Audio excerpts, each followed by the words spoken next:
Thanks, Adam. This feels really weird. I just want to acknowledge how weird this is, talking to a microphone and having absolutely no projection.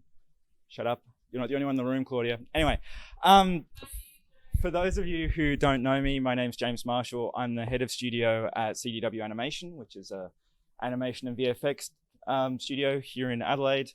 I have also worked in mobile and console and VR gaming. Over the past 20 or so years, I've pitched more times than I can count, some of them even successfully, to a variety of publishers, distributors, government agencies, big business, small business, my wife, etc. So I've done a lot of pitching. And basically, eventually, great success. So tonight I'm going to talk you through, basically I've got a template for a pitch document. There's nothing amazing or revolutionary about what I'm going to show you, but I find it very helpful just to go through and look at, what goes into these things fundamentally, and then I'm going to make the files available possibly through the AGD server, or you can, hook me up on Discord and I'll send them to you directly. So then you can have them, modify them, do whatever the hell you want with them, but they're available for you to use. All of the art that you'll see throughout the pitch documents is my own, with one exception. So I ask you to be kind because I'm a producer. So there's a particular kind of art that producers create, and it's bad. So with that in mind, basically, I thought I'd take us starting with the pitch document itself, just to talk through how I pitch, and how you pitch might be very, very different. Whether you're pitching to a publisher or an investor or a government agency, they're all very, very different conversations. I've primarily focused what I'm doing tonight on the idea of pitching to publishers, and with the idea of games as a product instead of games as a service. I'm assuming everyone knows the distinction there. Just in case, games as a product tend to be your standalone, games on Steam, you install, you play, you finish, huzzah. Games as a service are the ones that just never end and they're always issuing updates. Fortnite is games as a service. Fallout is games as a product. So I want to just open up and say investors probably aren't interested in games as a product because they tend to be very high risk. And if you're here tonight, then you probably don't have much in the way of credits or like a strong background that you can point to and say, I've released this, which means you're a very, very risky enterprise. So for an investor, investors are always looking for the exit. So if they're giving you money now, they want to know how long do they have to wait until they get more money back, and how much more will that money be?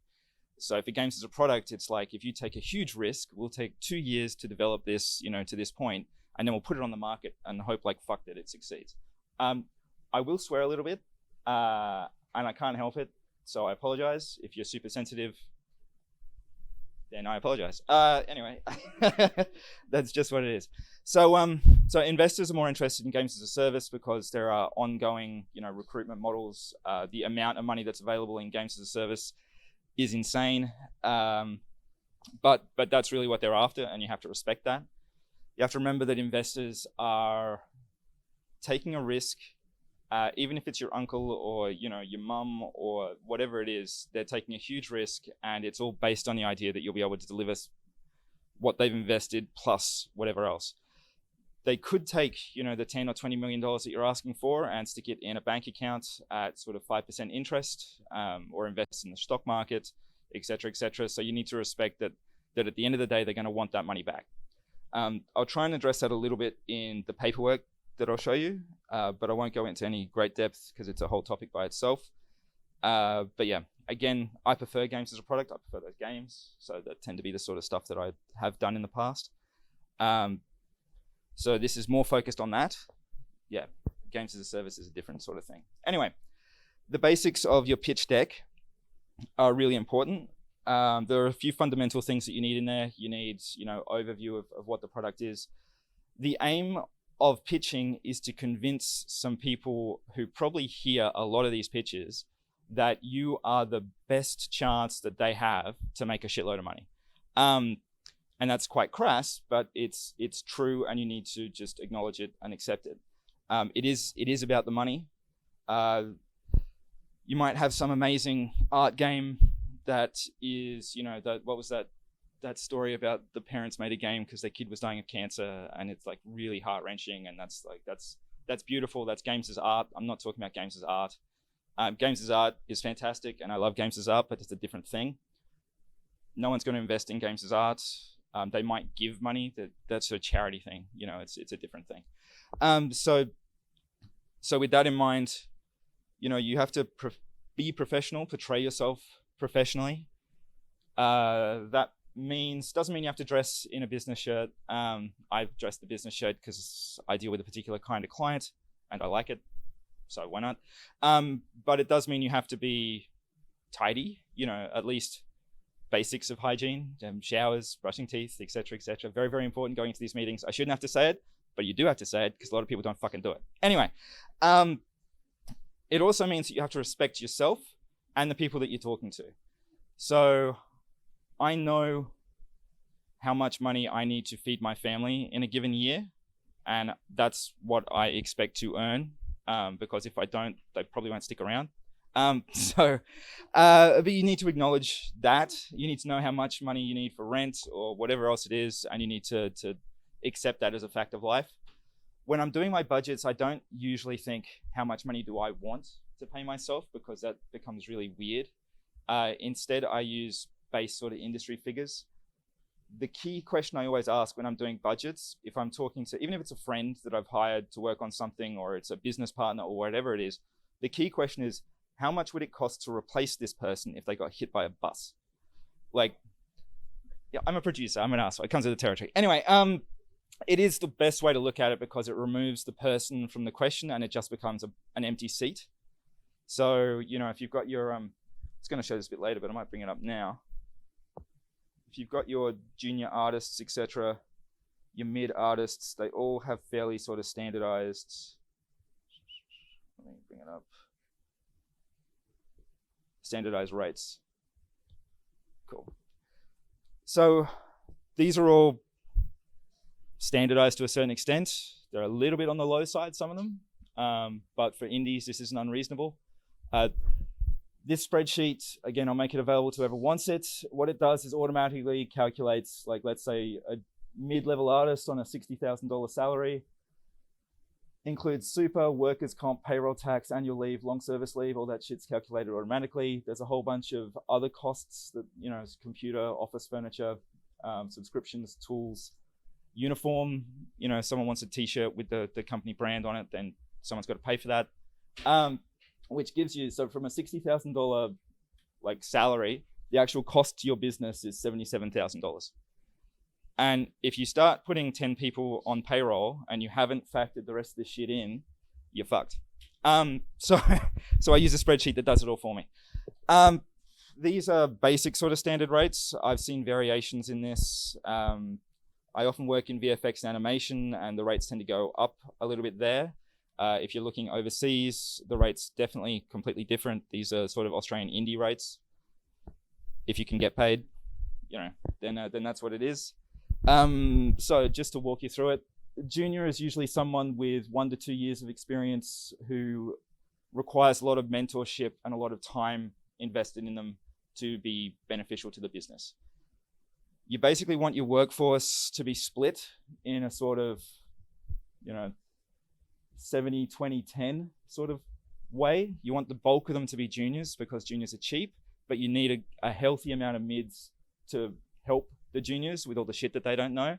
And then you need seniors who can mentor the mids and take ownership of the project. That's sort of what I consider below the line costs, which means that like this is this is the bulk of where your money ends up getting spent. You'll probably have, hopefully, like if you've got a team of say 20 people, you've probably got about 3 or 4 seniors. And yeah, that can vary between sort of, I've seen seniors get paid as little as 75, and I've seen them get paid as much as 180, depending on the project and the company. Head of department usually doesn't have hands-on tools very often. They're more strategic and planning things out and making sure that all this shit's working. Producer often earns less than somebody like a head of department. In a project like this, I might hire a producer to do the day-to-day, number crunch and all the stuff. And that's sort of what I would expect to pay to get a decent producer. And then the rest of it's sort of, as always, hopefully they like the project and they can see the ambition and they might try and cut some back end deal. Executives, that's a huge amount of money. It's obscene, but I like it. We'll talk a little bit about that when we get further into the actual, the burn and the costs and what do you do when you're running out of money. And then you'll need an admin person. Don't forget to have an admin person. You just need someone who takes responsibility for, even if it's just to bitch at everybody about doing their own dishes or whatever it is, but you need somebody to be that person, and it probably shouldn't be your producer, and it certainly shouldn't be you, assuming that you're me. Anyway, back to my beautiful PowerPoint presentation. Okay, so PowerPoint, all the stuff that you need to figure out to go into this, it's a lot of work that goes into making something that looks really simple.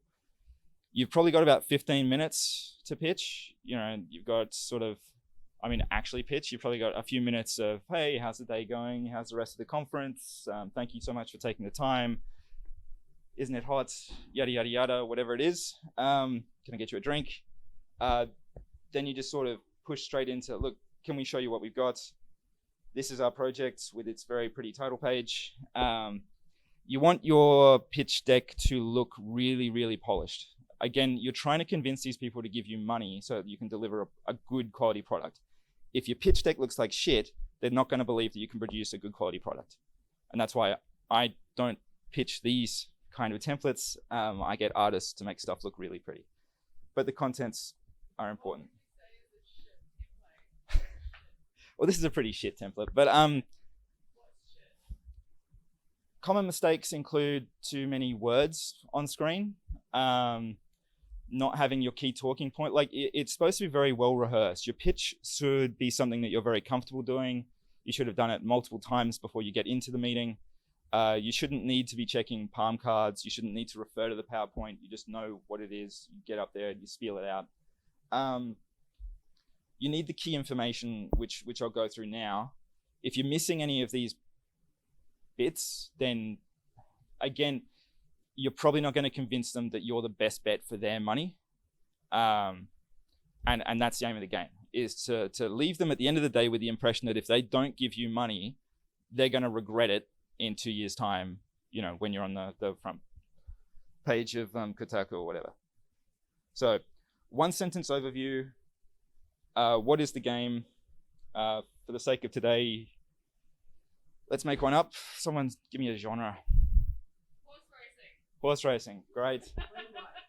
A horse racing roguelike, sweet. Yeah, all right. So we've got a horse racing roguelike, which is interesting, which is unique. That's good. That's a good selling point. I haven't seen one of them before, probably for a good reason, but that's cool. All right. Yeah, all right. And give me a name. The Glue Factory. Fuck yeah, that's awesome. Nice. All right. So the Glue Factory is a horse racing roguelike game with VR elements. And it's and whoever you're talking to will be like, wow, I can't wait to see where this is going. Yeah. So next slide, core gameplay mechanic, because it's so this is the name, this is what it is, and this is what it actually means. If you have a narrative game, then this is where you might put a very small paragraph about your narrative. Unless you've got an existing IP, like a Disney show or Gundam or something, no one's going to give a fuck what your story is. They need to understand what the story is, because otherwise they won't have reference for what makes the game work. But this is not the time for you to be like, oh, we spent ages developing this story world, and it's really themes of this and gender equality, but it really at its core it's about a father's love for it. It's no one gives a fuck. Shut up, you're wasting time. Yeah. So just get into it. The core gameplay mechanic of the Glue Factory is that you are in a never-ending horse race, and at the end of each leg, the last 3 horses get turned into glue. Yes, yeah. The goal is to make it all the way to the end and mate with a unicorn. Okay, cool. That's where we are. Game systems. So the next thing is, all right, well, that's interesting. I'd like to see how does that work. And again, we just dig a little bit further into it. What are the systems that you've got? Is it a social game? Is it a party game? Is it a game as a service? Do you have an inventory? Are there collectibles? Do you have DLC planned for it? What's going to make this game sticky? What is it about this game that your audience is just going to be like, oh, fuck yeah, I really want to spend hours trying to mate with a unicorn and avoid turning into glue. And really, who wouldn't? So I'm going to suggest that probably the art style on this one is going to be spectacular, sort of neon horse racing and ultra-violent gore, and possible horse pornography at the end of it. So, winning. And in terms of stickiness, there's that's just what it is. I'm not going to question it. This is the game that we're selling. The next one's really salesy. I don't know how the fuck I'm going to do this, but X meets Y. Everyone's heard this. When you're pitching these things, it's like, oh yeah, this is Avatar meets Evangelion, or yeah, wrong Avatar. I was thinking the other one. Anyway, so it's this meets that. It sounds really lame. It sounds really cheesy. It is really cheesy. You do it anyway. The aim of your 15 minutes is not to unlock like mountains of money out of the poor individual on the other side of the table. That's not going to happen. The aim of the game is for them to go, holy shit, that was really interesting. I have to tell my co-workers, my investors, my boss. I have to tell my boss is usually a big one, and you want them to be able to walk out of the meeting after they've had, say, 20 of these today and be like, I really like that one that was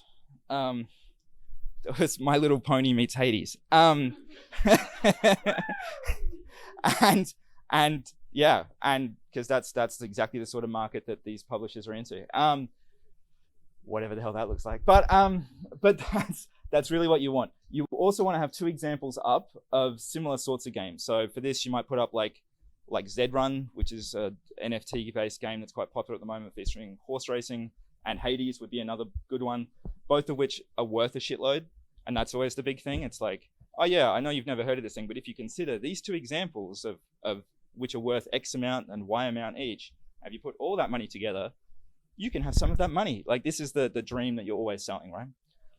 So you want at least 2, probably actually only 2 very attractive, recent, and relevant game examples, just so you can be like, look, it's this meets this, which looks like this, and this is what the market in that sort of area looks like. So you're just informing the audience of exactly what they should be expecting, in a soft sort of seductive way out of your game. That's when you get into production schedule. It's like, yep, and we're going to do that. We're going to achieve all this money, and we're going to do it within this time frame. So for Glue Factory, I'd imagine you'd be looking at about 18 months of production, with probably a team of 20 or so, which is expensive. But there's no point shying away from this shit. Like, if you say, oh, we're going to turn it out in 3 months with my team of 4 volunteers, they'll be like, oh, well, good luck. Let me know how that goes. They won't believe you. Likewise, it's like, it's going to take 36 months and I need a team of 200. It's like, holy fuck, what is, you're not building World of Warcraft. Yeah. So be honest about this stuff, like accurately scope it out. When it comes to production scheduling, spreadsheets, just go through how many levels or how many areas do we have? How long do we think it'll take to build each one? How long do you think the programmers need? How long does art take?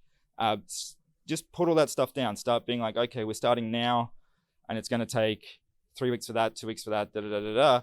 And if you take all those numbers and then plug them into your budget, you'll come out with your money number. And the number will be whatever it is. Claudia, yes. I'll get to that in a minute, because it's a good question and I need to talk about it in a bit more depth. The next slide is then, so this is how long it'll take, and this is what we want. So we are looking for 20 people, 18 months. We are looking for $2.5 million and publisher support for marketing, and that's just what we want. Don't shy away from the numbers. They might sound big because you don't have $2.5 million. I don't have $2.5 million. The person you're talking to on the other side, if they work for someone like Embracer spent $8 billion over the last 3 years on mergers and acquisition activity. So they've got, $2.5 million, and they don't consider that to be a big number. They're like, oh, okay, sure. Recently I was last year I was at Gamescom in Germany. I was halfway through pitching on day one. We were asking for a certain figure in the sort of low millions. I had a meeting with an agent, like a representative of an agency, and he said, oh, look, I think what you're doing is really good. We're not really signing up new clients, but my one piece of advice is up your price. And he recommended we increase the price by 30%. So we went back to the hotel that night. We redid the slide deck with a new figure in it, and the meetings on day 2 and 3 were even better than the meetings on day 1. So just because a number sounds big to you doesn't mean it's too big for some of them. But again, you have to know who you're pitching to. Like, there's no point going up to there are a bunch of indie publishers here in Australia. They're probably not looking for projects in the $1 million sort of region. They might be looking at the sort of maybe a couple of 100,000 at the top end. They might be just trying to give you 10,000, and at which point a lot of the budgeting and everything is all like sunk costings and sweat equity and all the rest of it. So yes. What was the basis for increasing by 30%? So the amount that we were asking for was too high for the small indie developers publishers to find. Like, we were just out of their reach. And then the next tier up for them, like, the amount that we increased it by is nothing for them, but it sounds more realistic. And so it's just like, yeah, just up it a bit. They won't blink.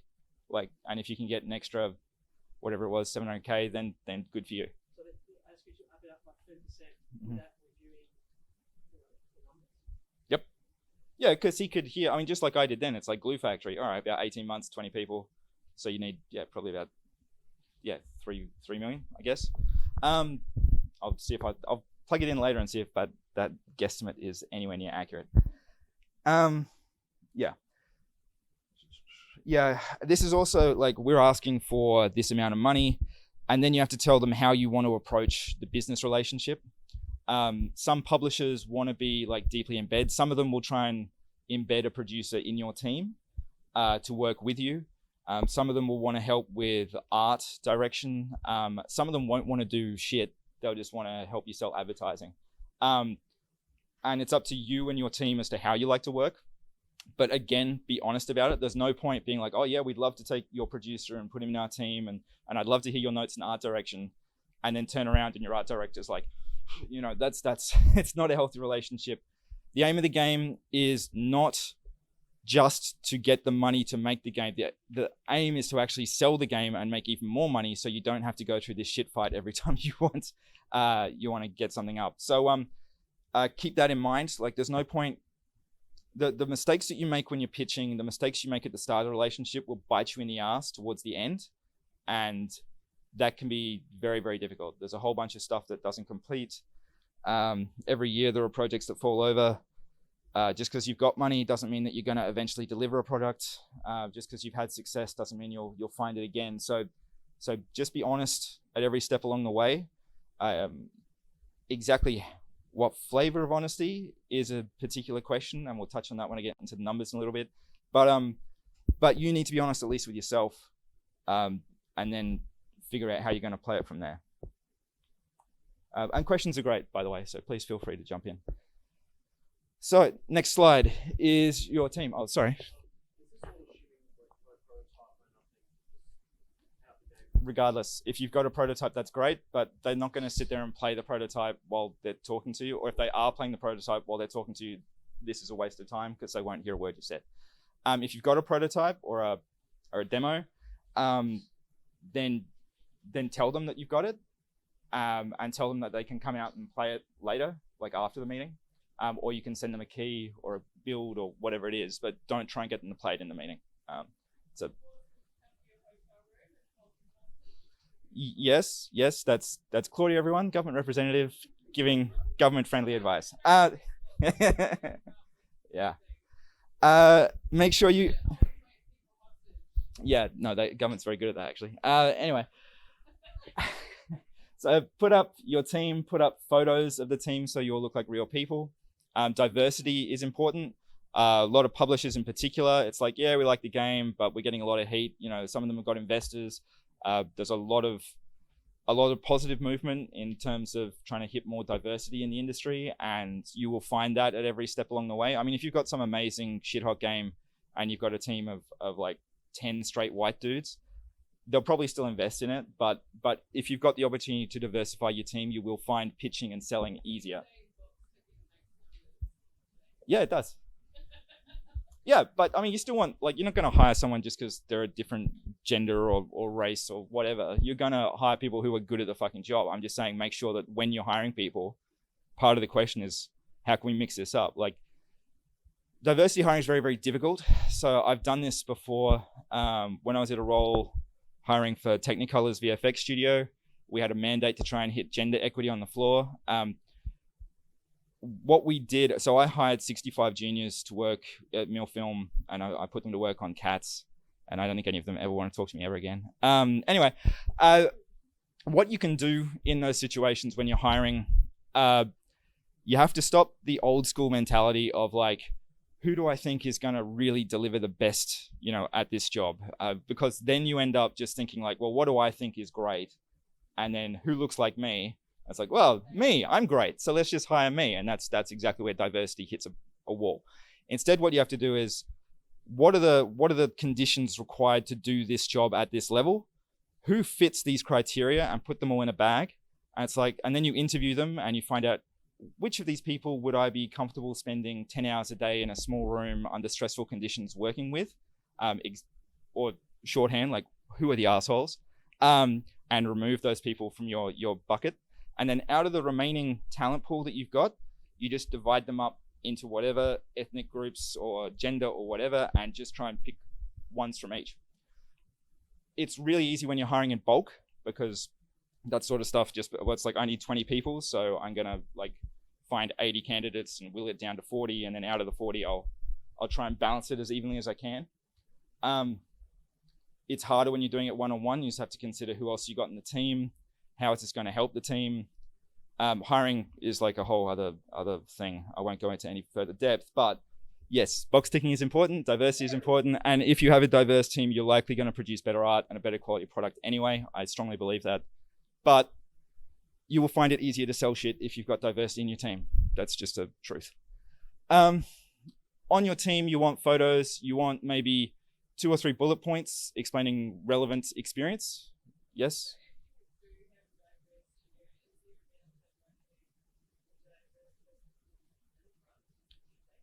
Only if they're very good at selling shit. Yeah, no point trying to force people. No, I mean, I think.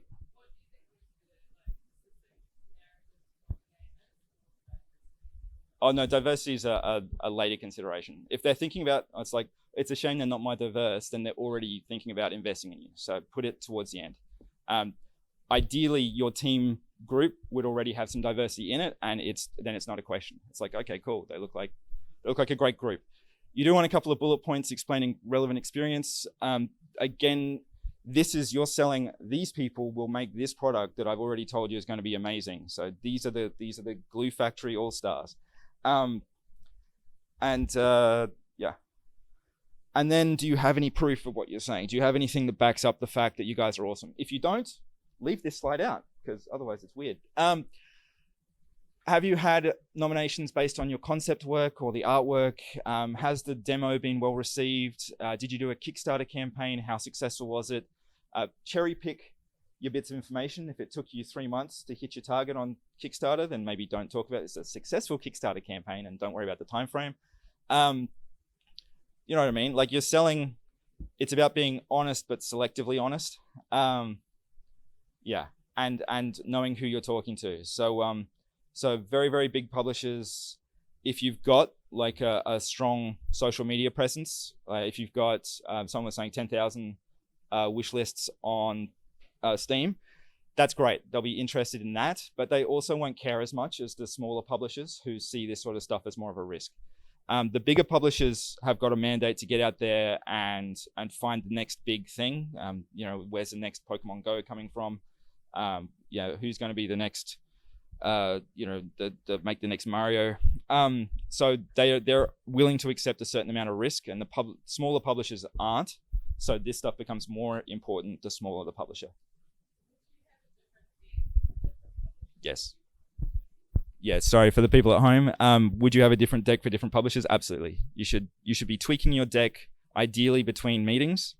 It's not practical to do it at a conference, but there are certainly slides that you can, like version 1, version 2. It's like I'm talking to an indie, so I'm going to show them this lot. I'm talking to a behemoth, so I'm going to show them this. You need to be able to talk in different ways to different people. But honestly, if you know what the numbers are behind what you're doing, then you probably only really want to be talking to one of those groups anyway. Otherwise, you're just sort of fishing around.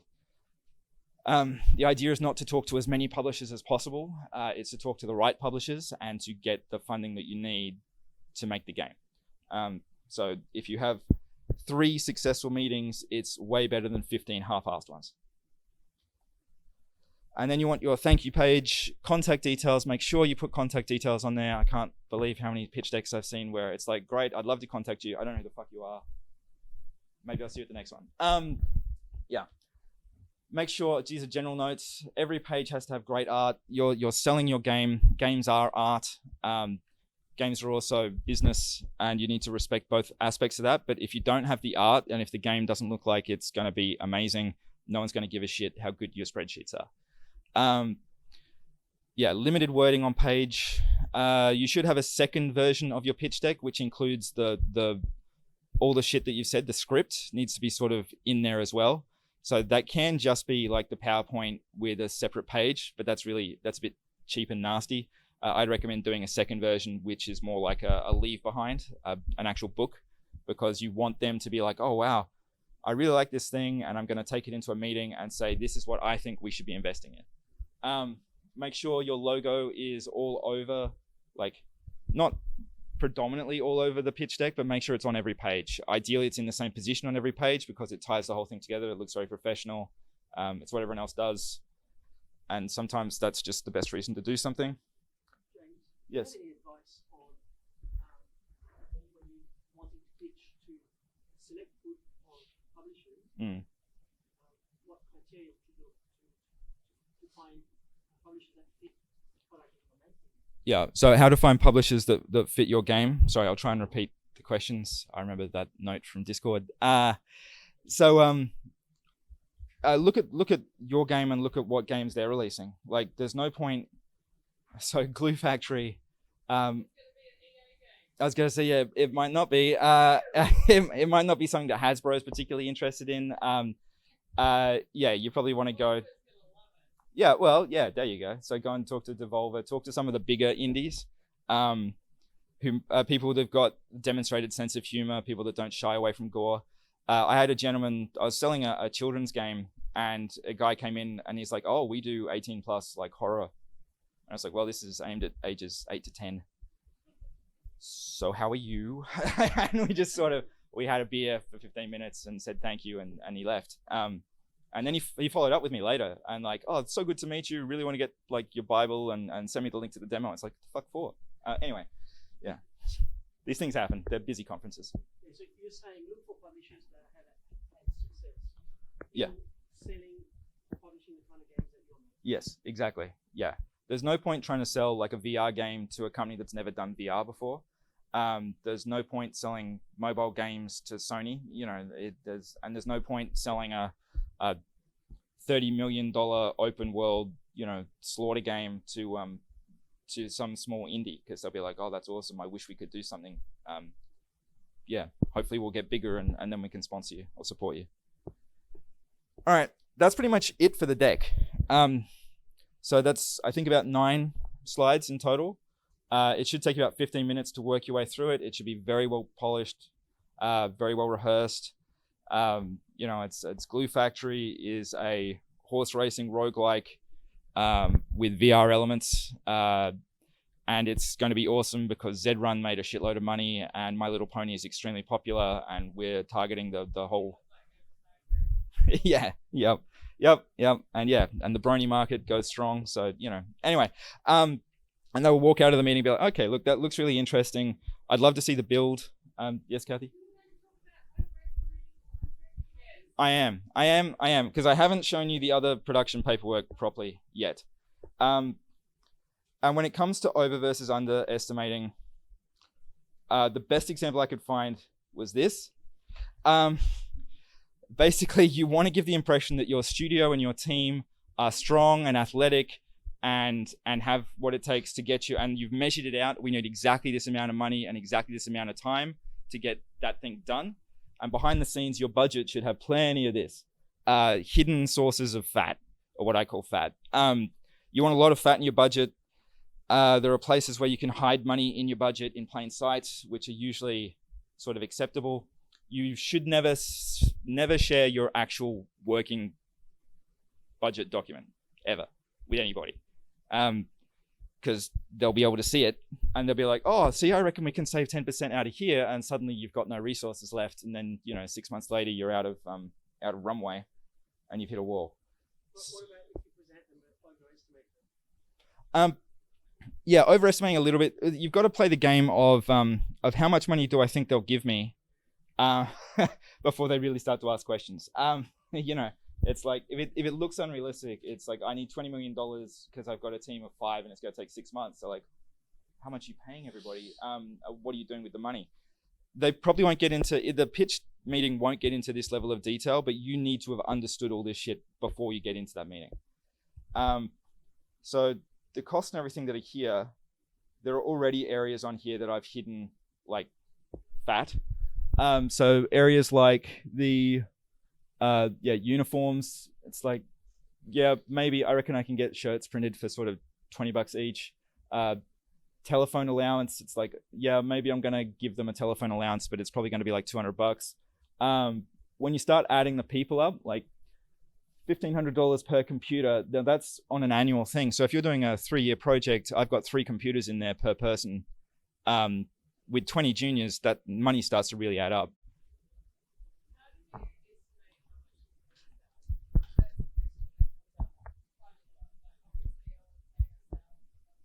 Yep. Yeah, industry rates. Yeah, no, I know I said this before, but the question of how much do you pay yourself is however much you think it would cost to replace you. Millions. Yeah, obviously priceless. But there's also the question like, how much do we need to survive? And it's like, well, am I overpaying myself? Am I underpaying myself? Yeah, it's how much do I think I get on the open market, I guess. What about in small things where you're wearing multiple hats? Yeah. Yeah.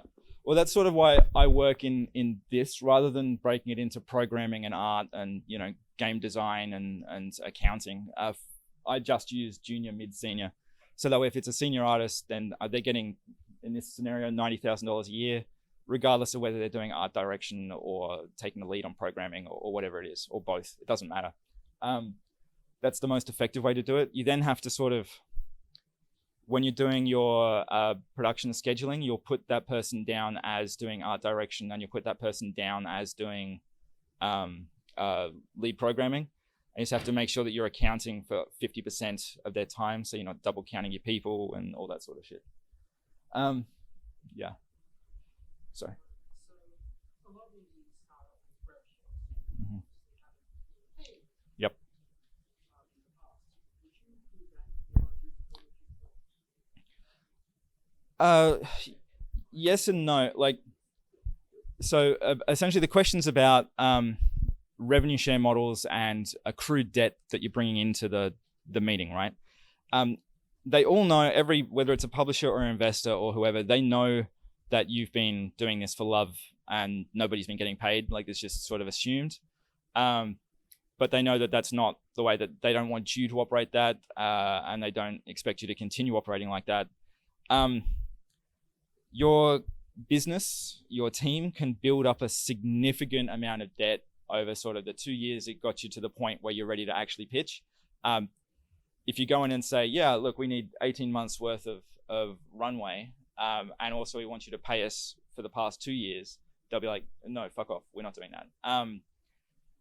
That said, you can sort of work out, it's called sweat equity, where you figure out how much is the value of the contributions that have been made so far, and then you put that down as a like debt to the company. And then when you're further down, this is well beyond pitching. This is when you're in negotiations with the publisher and you're talking about revenue share. And then you start to be like, well, before we pay that, then we want to also allow for this. So like the buying off of debt, and they'll negotiate it down. So you might have accrued $200,000 in debt, and they'll be like, look, we'll let you take 50,000, not off the very top, because they'll get theirs first, but then before we get into the next level of the breakdown in terms of the revenue share. The revenue share, it comes down into what's called a waterfall model usually, where it's like initially it'll probably all go to the publisher until they've recouped their original investment or their marketing costs or whatever it is that you negotiated with them, at which point they'll then go into an equity or a revenue split with you.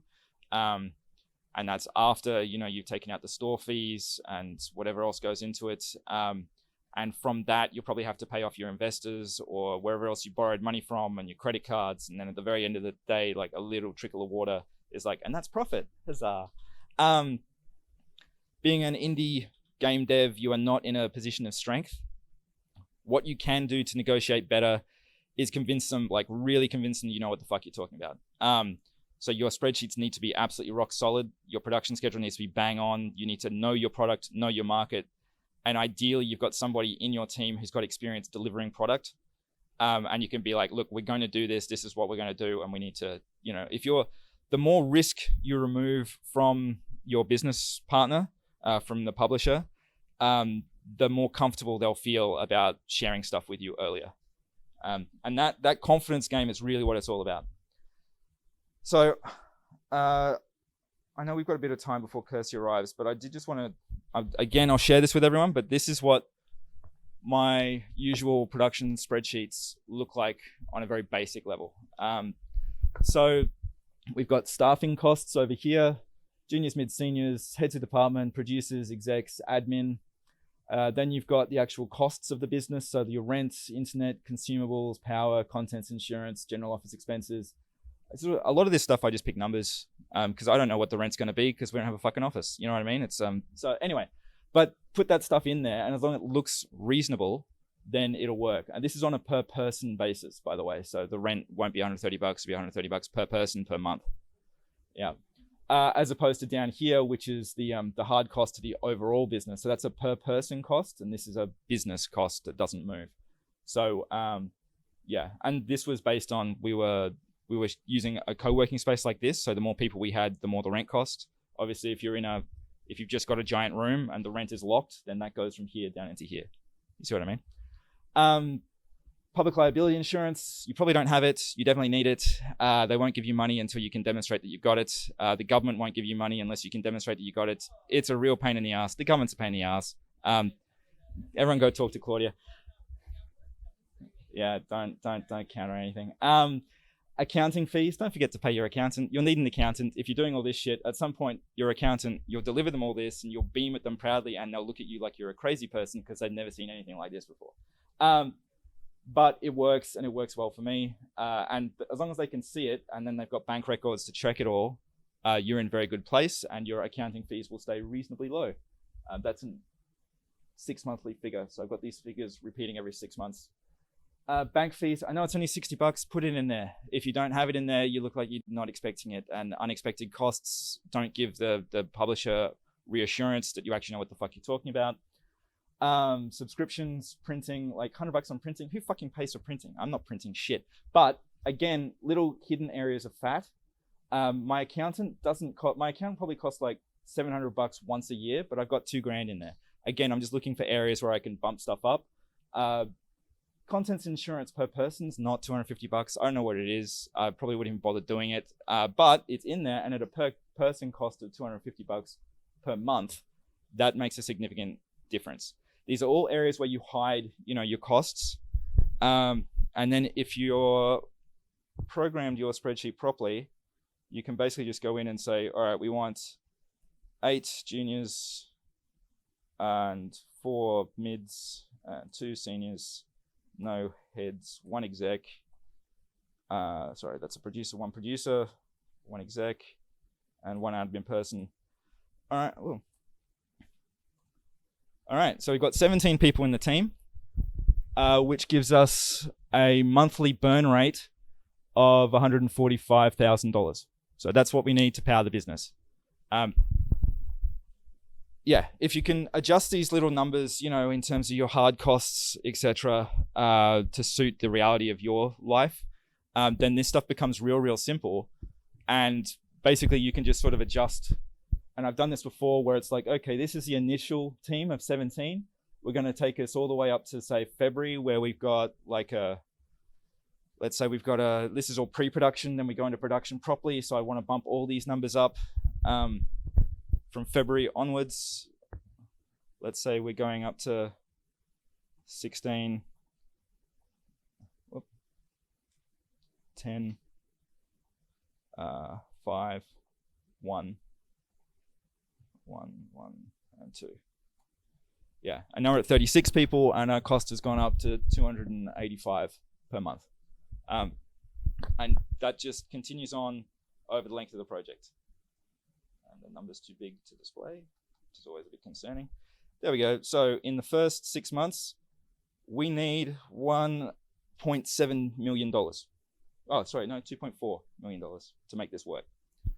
So you see how these numbers very quickly add up. And when you start talking about $2.5 million for an 18-month project with a small team of, say, 8, they're like, okay, that seems reasonable. That's not an unreasonable amount. They're not expecting, no one's buying fucking Teslas. It's just you're earning a salary and you go home. Yeah, just because I don't have a Tesla. But that's it. Like, everyone's earning decent money, and that's good. They want people to earn decent money. If you don't pay your staff, they don't stick around, regardless of whatever sweat equity or revenue split deal you might have negotiated. The chances are, by the time you sign the papers with the publishers, all of your previous whatever your previous agreement was as a team has probably been destroyed. They'll get rid of those agreements, and they'll say this is the agreement, it's in paper, and that's the end of it.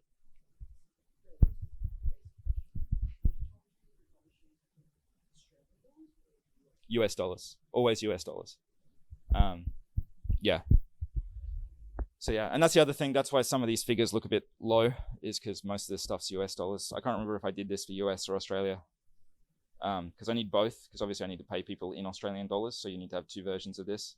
And then you need something that converts depending on when the payments come in, what was the cash rate, when the payment was made, and yeah, it's fun. It's so much fun. Anyway, if you've programmed your sheets properly, then you end up with a burn sheet like this, which shows you when we need money coming in and how much we need to come in.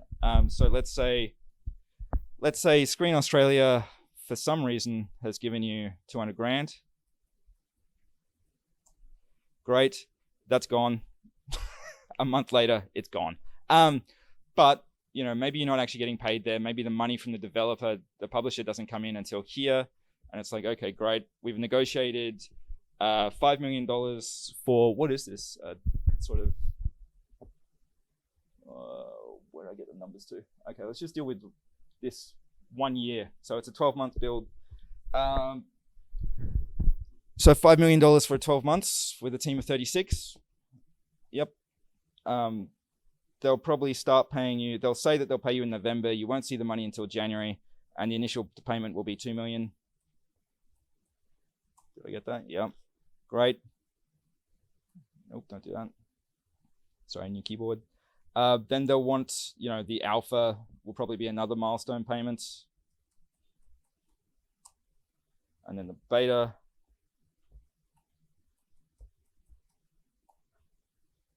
And then on release, and then you might get a little bit more after release, after it's, you know, the completion of the final pieces of paperwork. That's where they usually release the last bits of money. Yeah. And so off the back of that, if you stop paying people in June, then you'll be sitting pretty on 4.5 million, which is great for you. That doesn't include stuff like the games rebates, which this would obviously qualify for. Come to think of it, 5 million is a ridiculous amount of money for that game. No one's going to make Glue Factory. I've gone crazy. But yeah, or just sell some horses. Anyway, ignoring the final numbers here, because that's enough to make anyone go, oh my God, we're rich. That sort of is the way that it works. And as long as you're lining up these payments with your actual milestones, so this was for a 3-year project, and you'd probably get paid, you know, in January each year, so 2 million there. And then you just want to make sure that, like, if the rest of this is all populated, it's like, do we get into negative numbers here? Because if you've got negative numbers here, that means you're fucked. That means someone's not getting paid. Like, there's just not enough money in the account for you to pay people. And as the exec on the $230,000 salary, guess who's the first person to take a pay cut? Like, I've seen dickhead execs not do that. I've seen them try and do it the other way. It's like, congratulations, everyone, you're all on half pay for the next 3 weeks. People tend to quit those teams. I don't understand why people are dicks in that sort of way, because I don't think it's sustainable for the long term, and I don't think it makes a good team, and I don't think a sad team doesn't make a good game, which means you don't make as much money. So be nice to each other because there's profit in it. But it does happen. Yeah. Cash burn breakdown. This one did include rebates when I first did it. The trenches were in there, like which time the payments are coming in, what was the head count. Consolidation payment. I had a consolidation payment in there, which is another way of handling your sweat equity, which is when the producers when the publishers pay you out of that initial, you know, $2 million. It's like, okay, everyone, I know we've all done 2 years of free work on this, so everybody gets 20 grand each, you know, just as a one-off buyout. Thank you very much for your time, and now you're on salary and payroll. Please sign this document, which gives all IP to the company. In fact, you probably have to do that before. You will have to do that before the publisher signs the agreement with you. But as long as everyone knows that this is happening, you know, that's one way of doing it. That it still takes, like, it still stings because everyone loses all the revenue share that they thought they were going to get. But you just have to convince them. Either you set up the business in a way that has lots of people drawing from the profit, and you can do that, or you just accept that, well, you're on payroll now. Congratulations, you had no experience, and now you're a senior level artist. That's a huge jump. Yeah, if you're not happy, then please move on.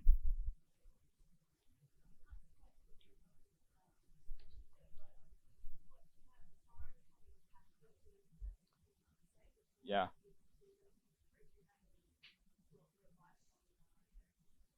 Yeah.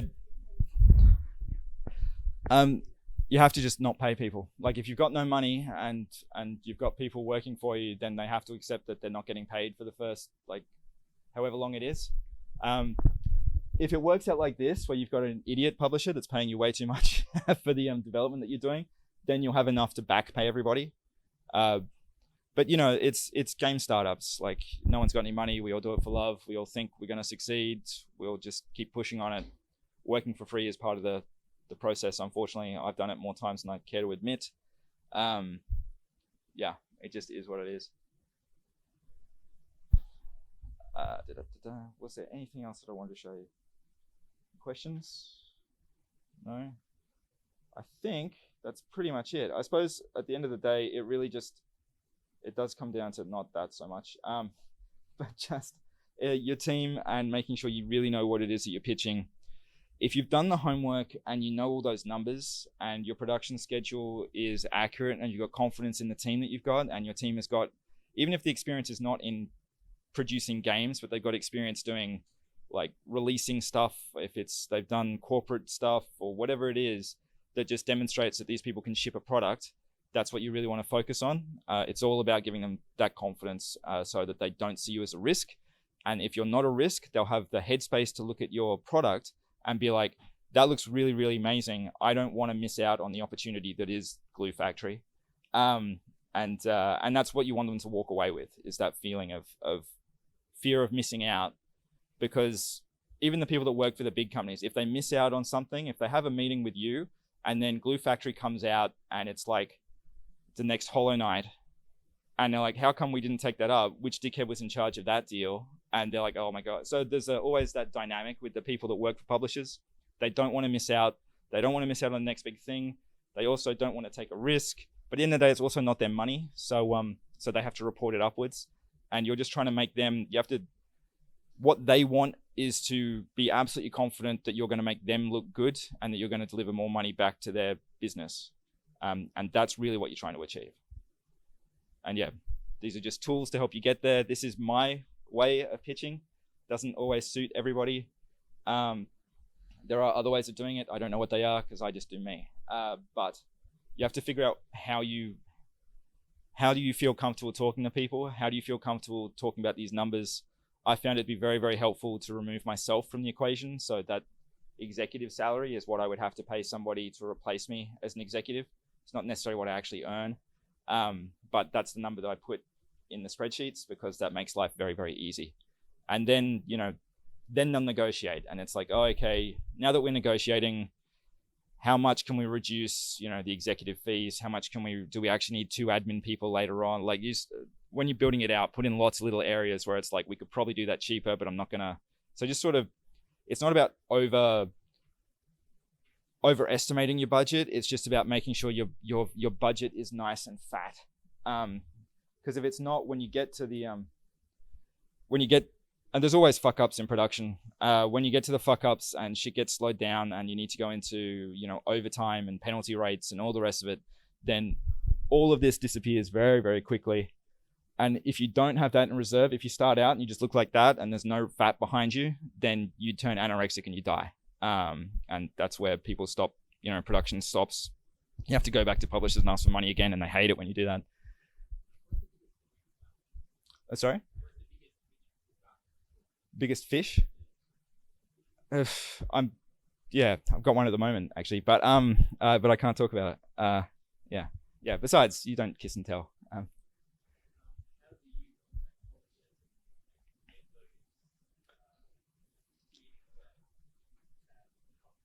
Yep.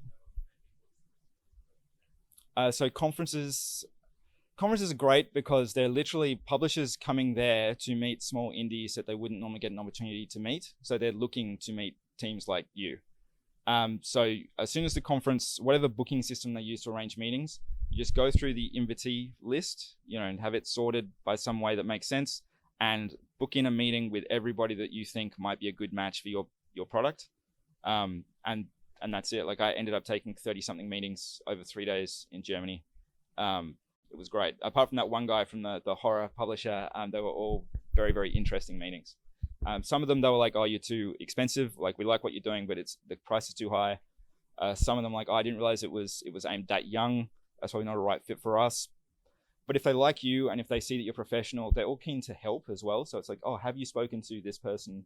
Do you know that person? And then that's where you start networking and you should be doing the same thing as well. It's like, oh no, we're really looking for, something with a bit more comedy to it. And so then I'd introduce like the guys from Box Night, and it's like, oh, you should go and talk to Tom and Jeremy. And they'll do the same thing for us. So like the more collaborative you are, and that's why I'm keen on giving everybody this, why I'm giving everyone access to the spreadsheet, that took a lot of years before I could get it working as well as it works now. Like that's a lot of my experience in that document. But I want everyone to have it because I want everyone to be successful. So then you all talk about how James gave you a spreadsheet and the publishers will be like, James who? And that's yeah.